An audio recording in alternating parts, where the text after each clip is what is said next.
Hi, my name is Paul Ovens, doTERRA Presidential Diamond in Perth, Western Australia, and I'm here today to talk to you about placements. Now, placements is one of those topics in doTERRA that seems to get a lot of airplay, and one of the ones that I guess most people find the most challenging, and takes a little bit of time to grow your confidence and to be sure about what you're doing. I will say, though, that I've met many people that will say by their own admission that they feel they've made a lot of placement errors or mistakes. And all those people have been able to move forward and succeed with doTERRA. And I have even witnessed people with 50, 80, 100 people across their front line who didn't really know what they were doing at the beginning, who have still gone on to become successful and become a doTERRA Diamond. So I don't think there's any mistakes that are unrecoverable. And I think it's important to recognise that so that we can give ourselves a little bit of confidence and just relax about our placement strategy as we move forward. One of the things that we have always been a big proponent of when it comes to placements is to make sure that you're placing people where they're going to receive the most support, and they are with like-minded people, because that's creating a community that they're going to want to be part of, that they're going to want to show up, they're going to want to come to each other's events and those kind of things. So I think that's a critical first step to making good placement decisions, is if this person was to wake up and start sharing doTERRA and do this as a business, which part of my team would they get the most support from? Who would they connect with and get on well with most? And that's a great way to look at things from the perspective of someone who might share. Also, we do the same for a customer. I mean, if a customer is just going to, we think, have a great customer experience and maybe just be a long-time purchaser of doTERRA products, we still need to put them in a tree or in a group with people who, if they're having customer-based events where they're doing follow-up classes or they're doing online classes, that person would want to show up because they like the people in their tree that are inviting them to the event. So for us, that's always been one of the key components of making good placement decisions. The way that we've helped hone that skill, and the way that you can help hone that skill in yourself, I think, is not to enroll people and place them on your front line immediately. So making yourself the enroller and the sponsor. Because if we just place them on our front line, typically what happens is we often spend time when we're first starting out with doTERRA watching the clock tick down on the 14 days that we have that we can make a sponsored change and move them somewhere else in our organisation.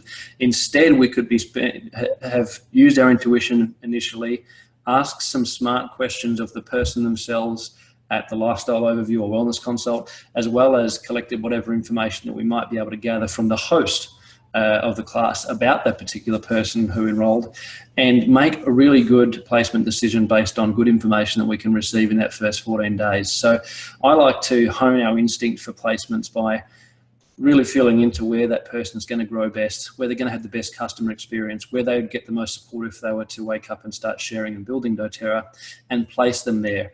Then inside the first 14 days, if we can get our lifestyle overview meeting done and find out a little bit more about them and gauge their interest perhaps in either hosting a class or perhaps sharing and building doTERRA with you, then you still have that opportunity to maybe make a change to the placement that you put them in the first 14 days. So I think that's a critical first part for making good placement decisions, is not just guessing. Ask the host some good questions. Ask about income, ask about their job situation, ask about, do you think she'd be open to doing something with doTERRA and maybe sharing or hosting a class, and get the host feel for this particular person, because they tend to know them best because they're their friend or their family member and they invited them to the class that you came to teach. If it's someone you know, ask those questions of yourself. What do you really know about this person?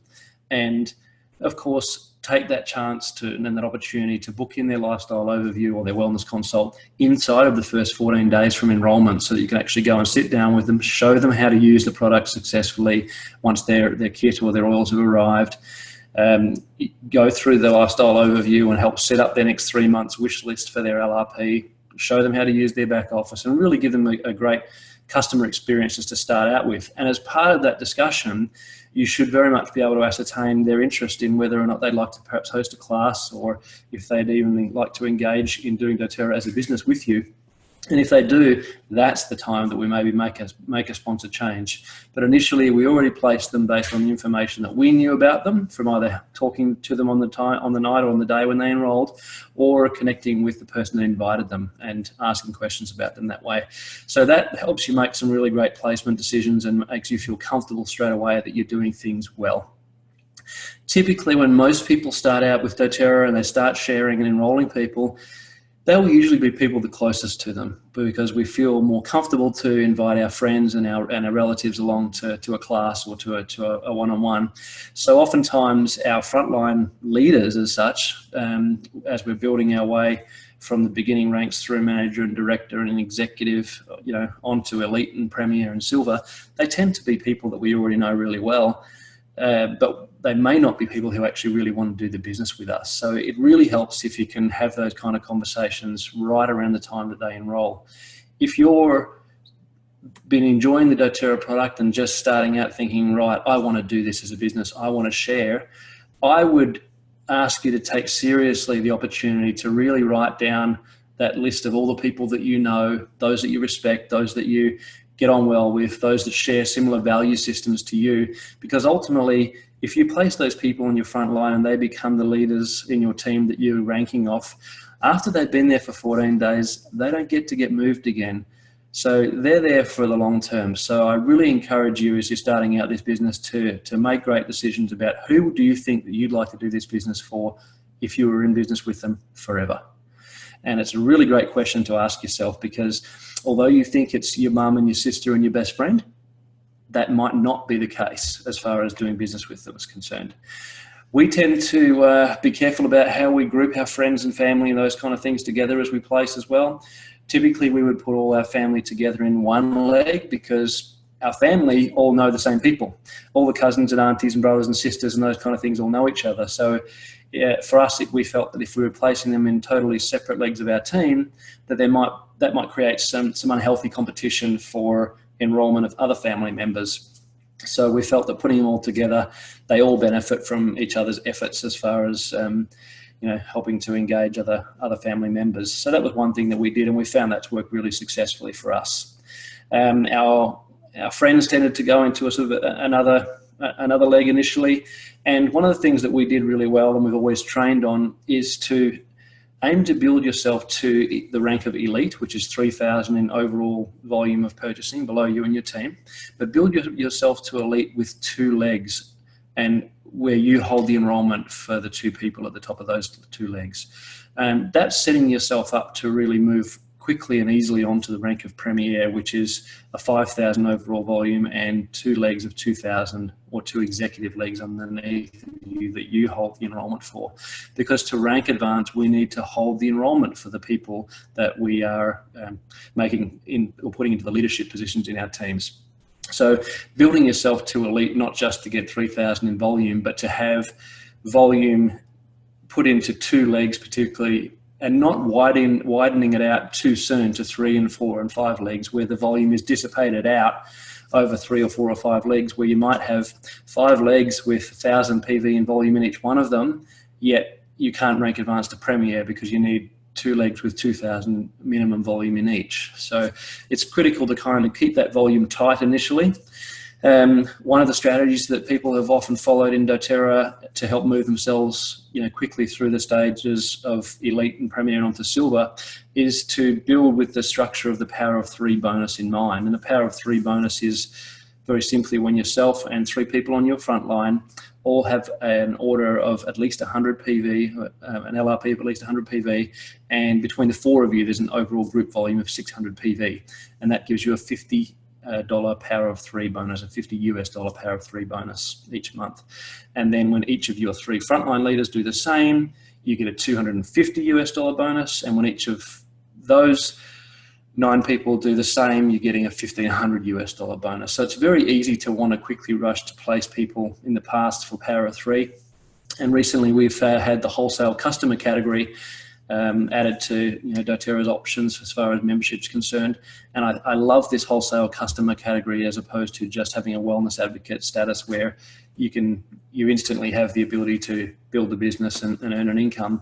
But the wholesale customer category has come with all the benefits of being a wellness advocate as far as the customer benefits are concerned, but it does give us the unique situation where if after 90 days of being a customer, someone decides they like to wake up and share and build this business with you, you get a second option to move them anywhere in your organization, a second 14-day window where you can choose to move them somewhere else.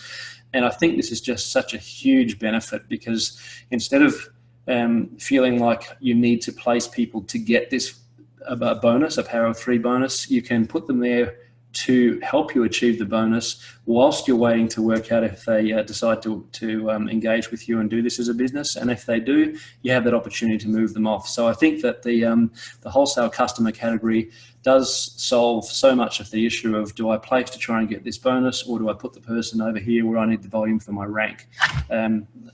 Historically, there's been, I guess, a question mark over, do I build for the Power of Three and get this bonus, or do I build quickly towards my next rank where I will be paid deeper in uni level and ultimately earn more money that way?